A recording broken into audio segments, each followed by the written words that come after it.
¿Cómo están? Hoy vamos a hablar de las medidas cautelares contra la administración. Y lo primero que hay que acordarse es la importancia que tiene este instituto, que no es simplemente de índole procesal por la utilidad que implican las medidas cautelares para aquel que inicia un proceso, sino también porque tiene una importancia desde el punto de vista constitucional, ya que las medidas cautelares vienen a garantizar la tutela judicial efectiva. Sabemos que la idea o el propósito que tienen las medidas cautelares es asegurar el cumplimiento de una eventual sentencia favorable.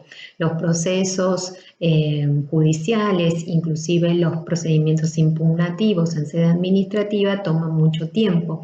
Entonces, el propósito de estos institutos es lograr que cuando se obtenga el resultado que se pretende, eso pueda efectivizarse y no se transforme en de cumplimiento imposible.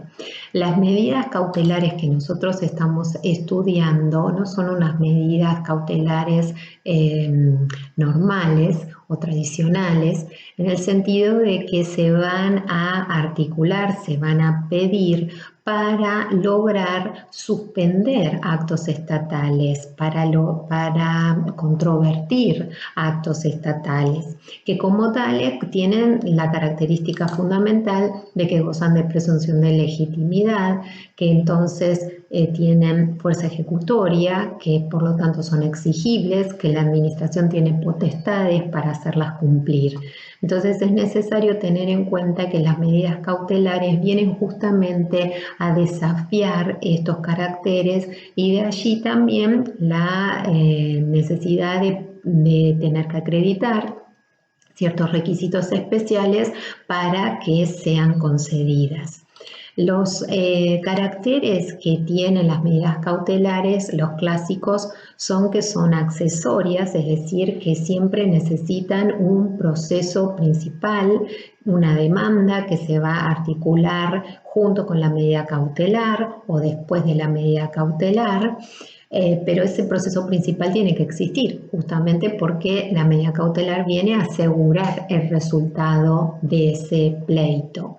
Y la otra característica es que son provisorias, es decir, no causan estado, no son definitivas. Lo que se otorga a título cautelar es a partir de una primera revisión de la situación planteada por quien viene a pedirla, pero no hay un análisis, digamos, profundo sobre la procedencia de la acción. Lo que se va a merituar es la existencia de una verosimilitud en el planteo que hace el peticionante, pero no hay un análisis de fondo sobre la procedencia de la acción. Hay una cuestión que también es necesario tener en cuenta, es que en el ámbito del procedimiento administrativo existe una medida cautelar, que es la que contempla el artículo 12 de la ley, cuando luego de recordarnos que el acto administrativo goza de presunción de legitimidad y fuerza ejecutoria, dice que sin embargo la administración a pedido de parte o de oficio puede disponer la suspensión de la ejecución de un acto administrativo por razones de interés público, cuando se alegare fundadamente una nulidad absoluta, es decir, que ya en el ámbito del procedimiento administrativo existe la posibilidad de lograr una medida cautelar de tipo suspensiva. Las medidas cautelares que nosotros vamos a ver de ahora en más son las que se suscitan en el ámbito del proceso contencioso administrativo. Son las que regula la ley 26.854, que es una ley bastante reciente del año 2013. Hasta ese momento las medidas cautelares contra la administración estaban reguladas por el Código Procesal en lo civil y comercial. El ámbito de aplicación, entonces, hay que tenerlo en cuenta, es el proceso contencioso administrativo. Toda causa en la cual interviene el Estado en general las medidas cautelares se otorgan en contra de la administración, pero la ley también regula medidas cautelares que pueda llegar a pedir el Estado si es la parte actora en un proceso. En cuanto a las características que tienen las medidas cautelares en el régimen de la ley, es que es novedosa en el sentido de que dispone la bilateralidad y además dispone que las medidas cautelares tienen vigencia.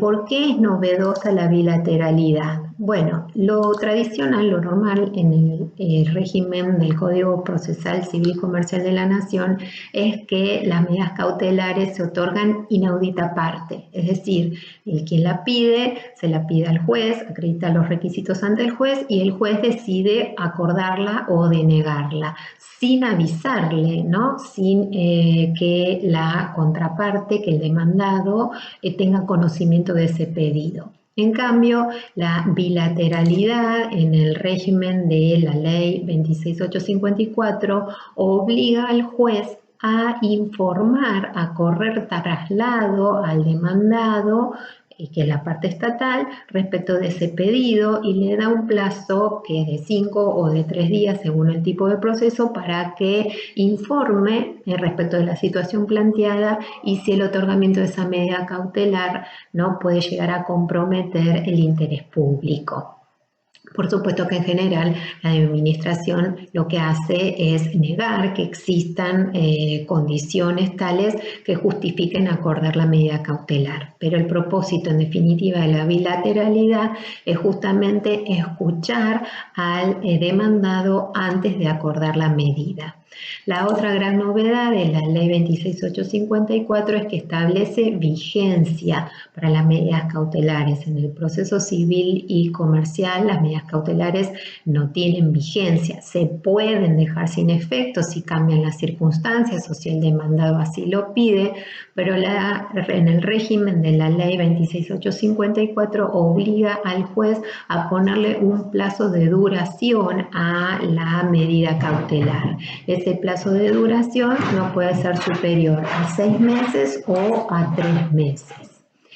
La ley contempla distintas clases de medidas cautelares. La clásica es la medida cautelar suspensiva, que es la que está en el artículo 13, en el inciso 1, y la medida cautelar autónoma, que está en el inciso 2 del mismo artículo. ¿Por qué digo que es la clásica? Bueno, porque justamente a través de esta medida lo que se pretende es poner fin a suspender un acto administrativo, ¿no? Un reglamento también o eventualmente una ley. Los requisitos, ¿cuáles van a ser? La verosimilitud en el derecho de quien la pide, el peligro en la demora, una verosimilitud en la ilegalidad de la norma que se está controvertiendo y que no esté afectado el interés público. Esos son los requisitos clásicos de esta medida cautelar suspensiva. ¿Por qué llamamos medida cautelar autónoma la del inciso 2? Porque se plantea cuando no se terminó de agotar la vía administrativa, es decir, cuando está abierto todavía un procedimiento impugnativo. Imaginemos que alguien planteó un recurso jerárquico contra un acto administrativo, ese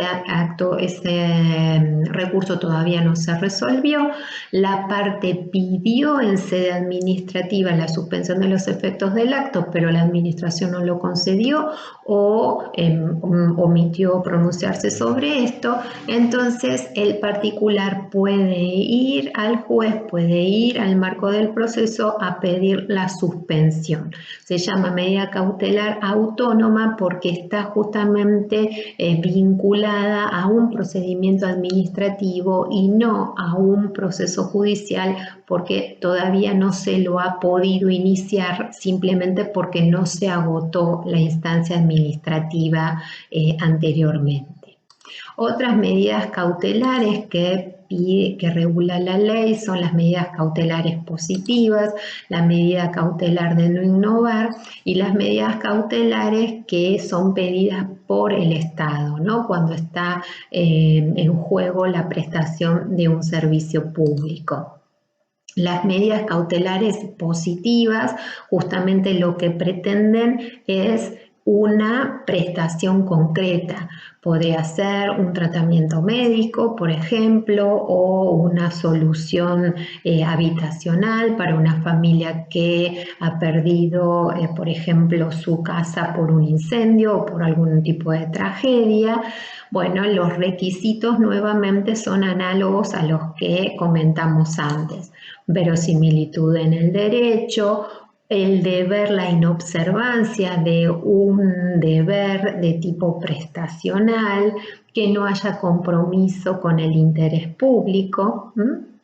Y las medidas cautelar que tienen que ver con la petición del Estado, bueno, es la contracara, ¿no es cierto? Podría ser, por ejemplo, en el contexto de una acción de lesividad, que recordemos que es aquella que inicia el Estado cuando no puede por sí mismo revocar un acto administrativo porque ya surtió efectos que se están cumpliendo, otorgó derechos subjetivos que se están cumpliendo, pero ese acto administrativo está viciado. Bueno, en una posibilidad sería, en el marco de esa acción de lesividad que inicia el Estado, le pide al juez que suspenda los efectos de ese acto. Entonces es el Estado el que pide en sede judicial la suspensión de sus propios actos. Bueno, como vemos entonces, las medidas cautelares son un instrumento muy útil para cualquier litigante, muy útil para quien tiene que desafiar la legitimidad de un acto administrativo. Y por eso es importante conocer bien el régimen de la ley, acreditar los requisitos de su procedencia.